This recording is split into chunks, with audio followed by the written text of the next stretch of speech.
Hey guys, so in this video, I wanted to further convince you into getting into an ETF instead of individual tickers. So right now in today's stock market environment, you might see these 80%, 60%, 40, 50% discounts or whatever, and you might see this as very attractive. But this is the trap that a lot of people fall for, They start investing in these companies that aren't that great, but they're trading at massive discounts. But those discounts are there for a reason because the company is more risky. Now, you might look at a ETF like the S&P 500 and say, oh, it's only down 15%.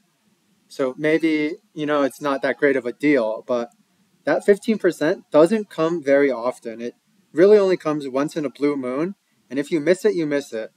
So here I want to tell you why investing in an ETF might be a better idea. So this chart right here is the average company lifespan on S&P 500 index. Now the S&P 500 index, to get in there, there's a few specifications that a company needs to meet. So one of them is that they need to have more than a $5.3 billion market cap. And another one is that they have to have 4 quarters of their most recent earnings to be positive. So the companies in the S&P 500 index, you can say, are probably a little bit better than companies outside of this index. So right here, we can see that in the 1980s, that the average company life expectancy of a company in the S&P 500 index was around over 30, between 30 and 35, between 1975 and 1980. So that's pretty good. But then here, you see this downturn, and this has a lot to do with, the economy not being that great and what have you. But especially here, you can see, things got better.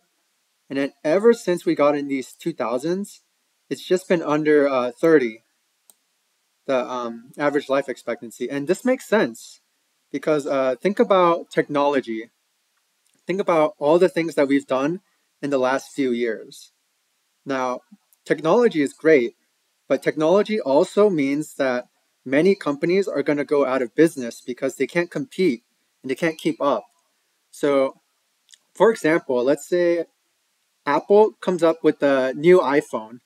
Now, what happens to the value of the old iPhones?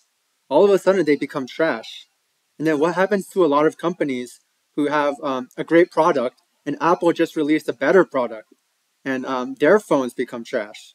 So you have these companies that just can't compete at as big of a scale as Apple, and they just slowly go out of business.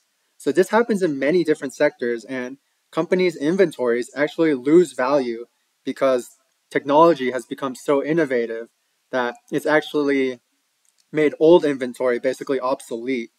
So it makes sense that over the years that companies are